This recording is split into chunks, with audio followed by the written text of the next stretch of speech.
Bismillahirrahmanirrahim. Assalamualaikum warahmatullahi wabarakatuh. Innal hamdalillah nahmaduhu wa nasta'inuhu wa nastaghfiruhu wa natubu ilayhi wa nastahdihi wa na'udzu billahi min shururi anfusina wa min sayyiati a'malina. Man yahdihillahu fala mudilla lahu wa man yudlil fala hadiya lahu.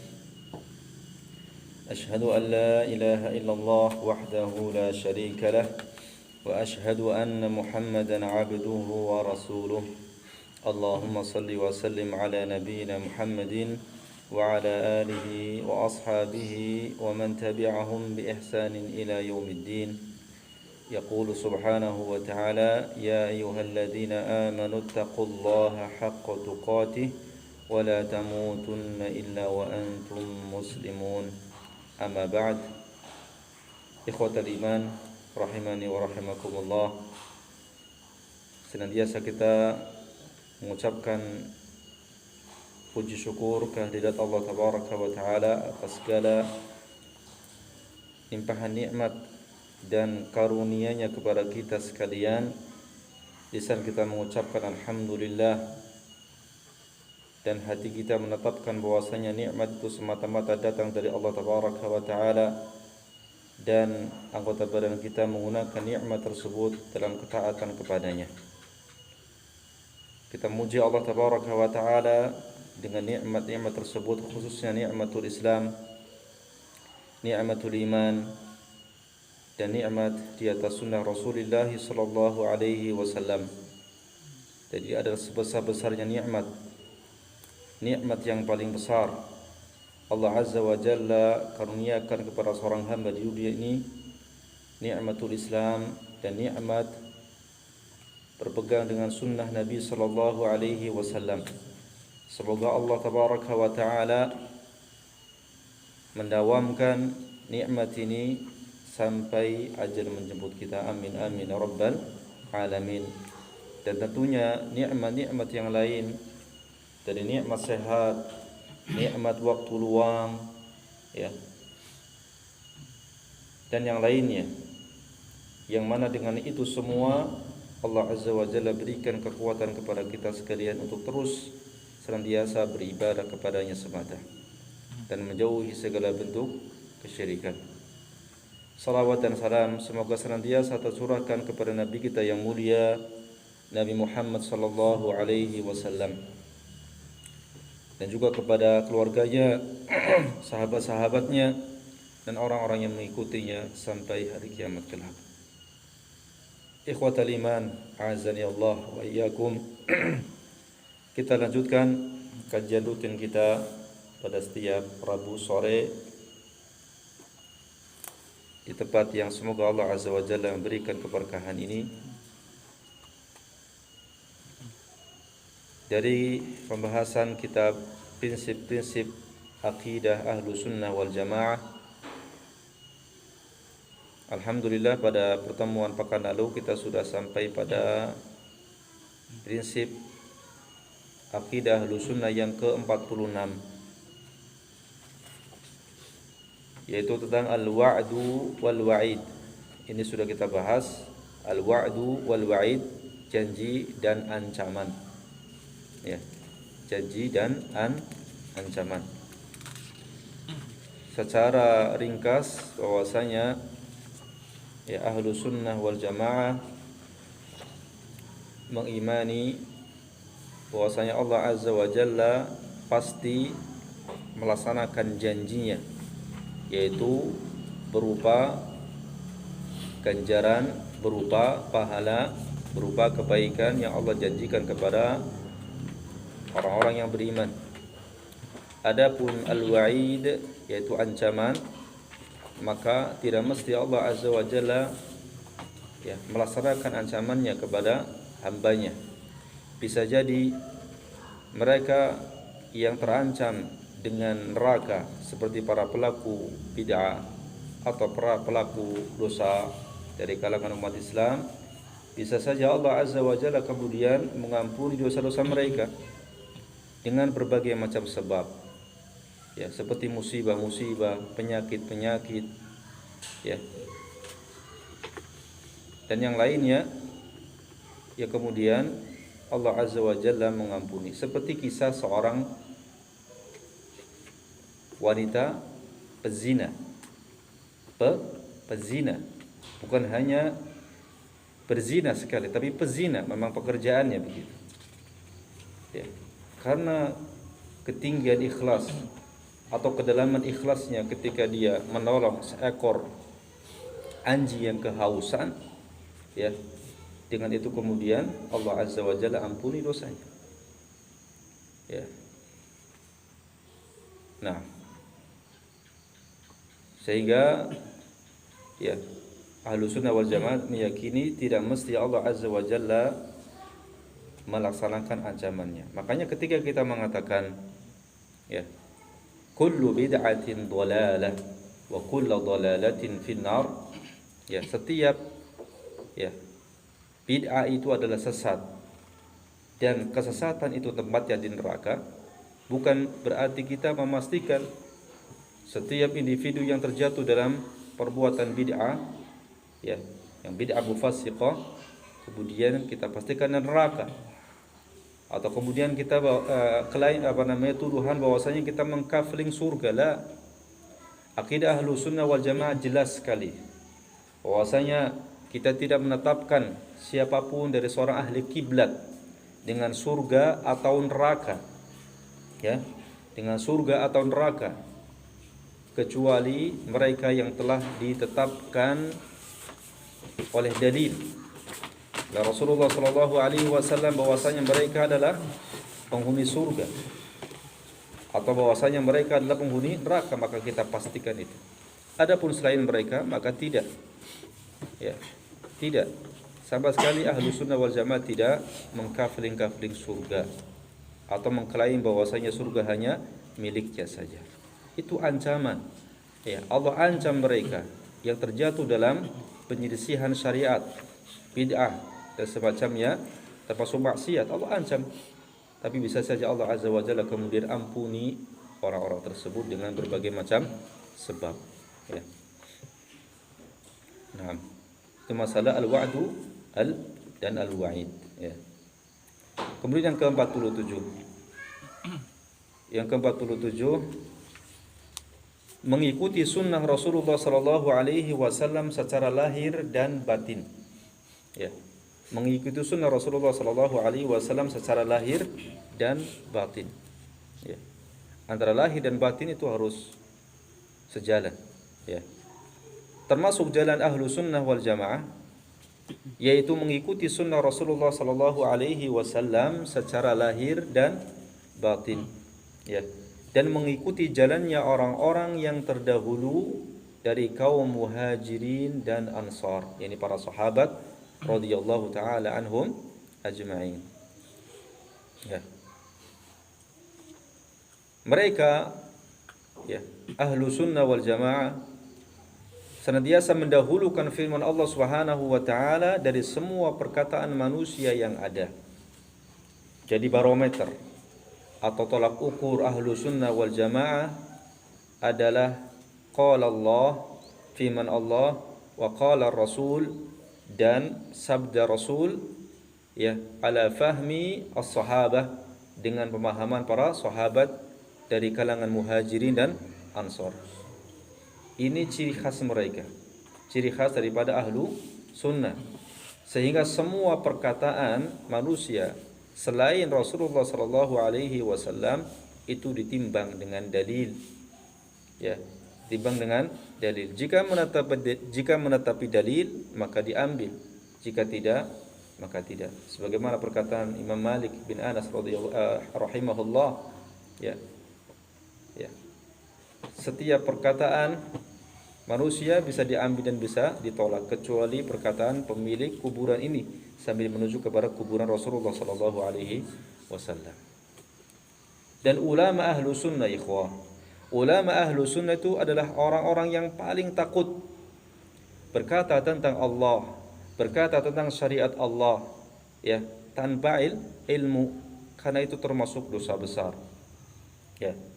Makanya di akhir, ya, Setiap perkataan mereka, ya, setiap pembahasan mereka senantiasa mereka mengembalikan ilmunya kepada Allah Subhanahu wa taala. Wallahu a'lam bis-shawab. Hakala. Raddul ilmi ila Allah Subhanahu wa taala. Ya. Karena mereka takut berkata tentang agama Allah, berkata tentang syariat Allah tanpa ilmu. Ya. Ahlu sunnah senantiasa mendahulukan petunjuk Nabi Muhammad sallallahu alaihi wasallam daripada petunjuk semua orang. Ya.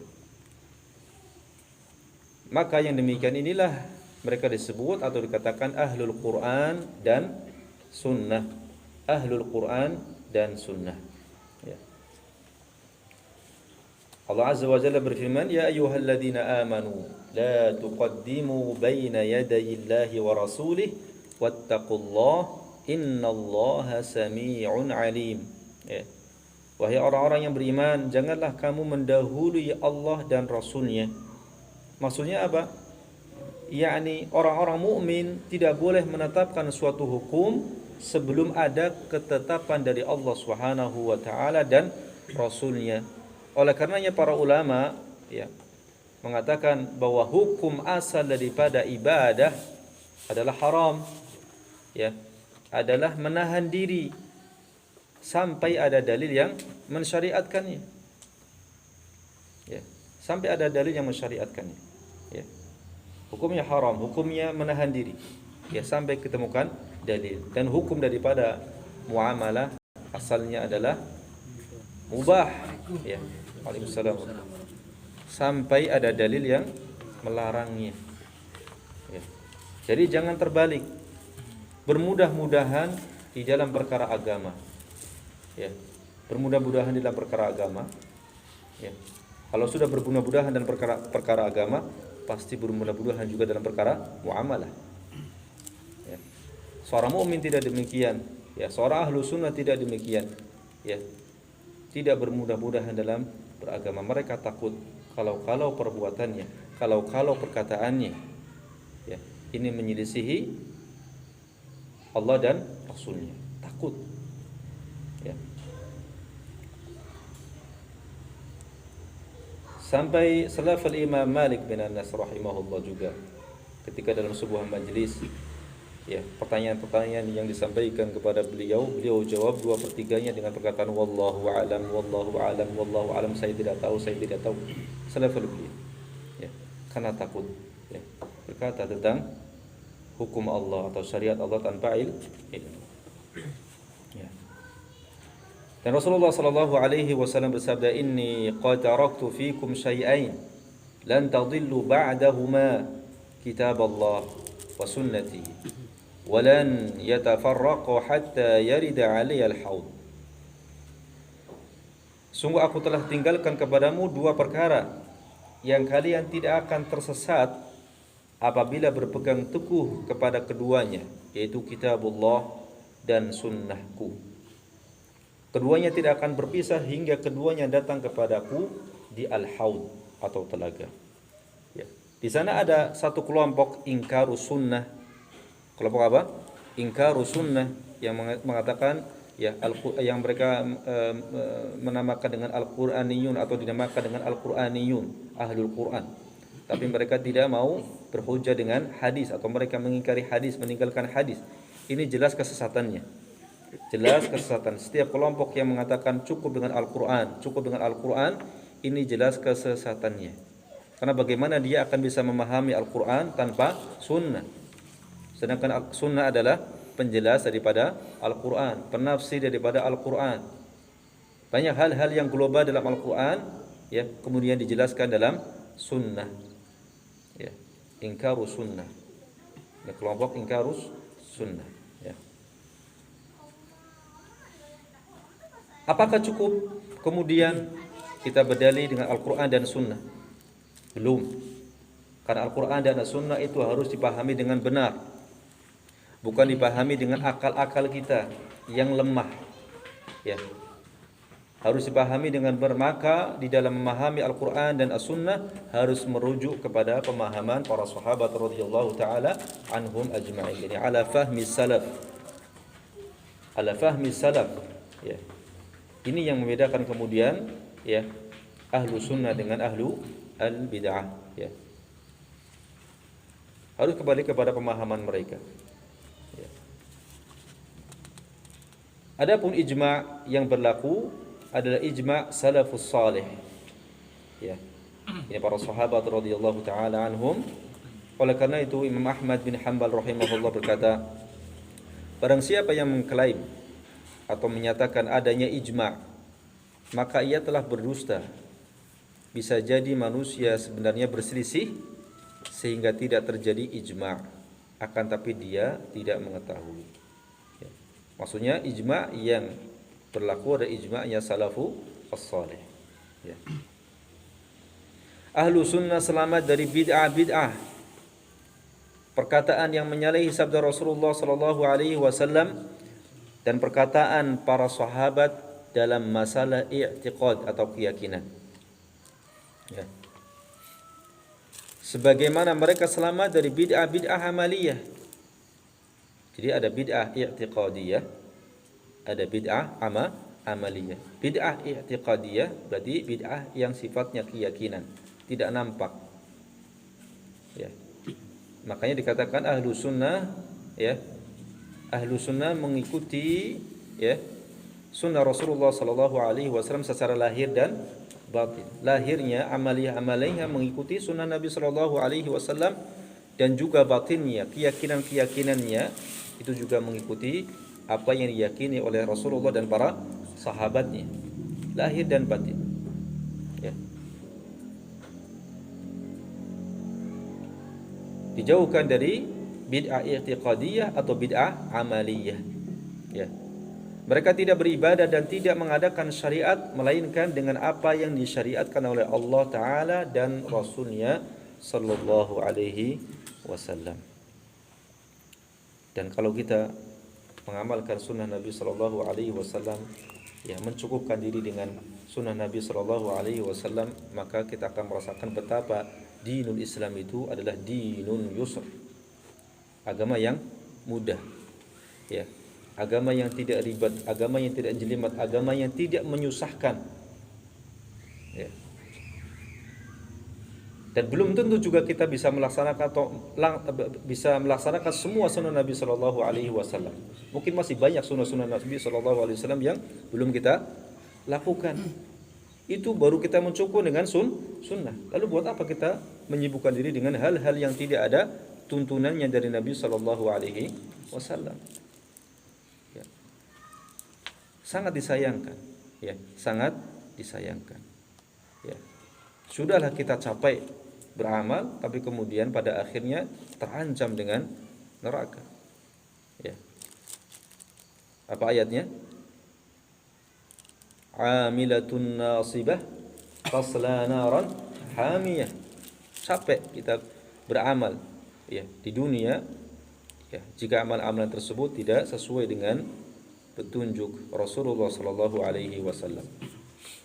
Makanya, ya, para ulama ahlu sunnah wal jamaah mengatakan, ya, atau menjelaskan bahwasanya dua syarat utama diterimanya amal adalah ikhlas dan ittiba'.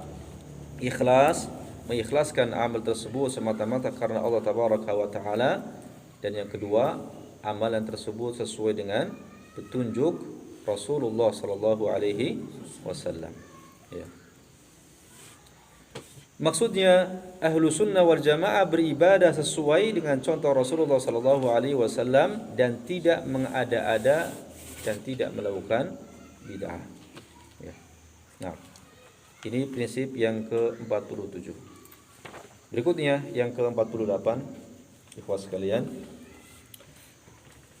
adalah bahwasanya di antara prinsip ahlu sunnah wal jamaah adalah memuliakan para sahabat Nabi, ya, memuliakan seluruh sahabat Nabi radhiyallahu taala anhum ajma'in.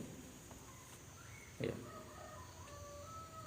Makanya para ulama dulu mengatakan, ya, kalau seandainya kamu dapati seorang mencela salah seorang sahabat Nabi, ketahuilah bahwasanya dia adalah ahlul hawa, ahlul ahwa, mengikut hawa nafsu, bukan ahlu sunnah.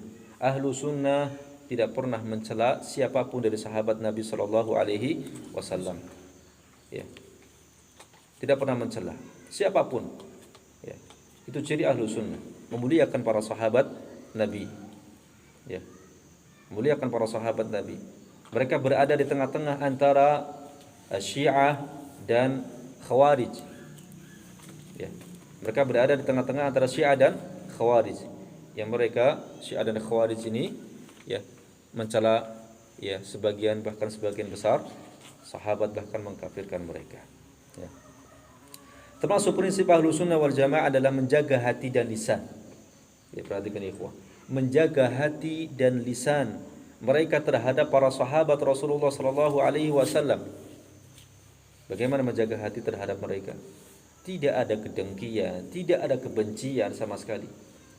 Ya, siapapun mereka, walaupun hanya bertemu dengan Nabi Shallallahu Alaihi Wasallam hanya sesaat, ya, bahkan mungkin di antara mereka adalah pelaku dosa besar, tapi tidak ada kebencian sama sekali karena keistimewaan yang Allah berikan kepada mereka. Ya. Dan mereka menerima, ahlu sunnah menerima apa yang datang dari Al-Quran dan As-Sunnah dan ijma' tentang keutamaan-keutamaan dan kedudukan-kedudukan mereka para sahabat.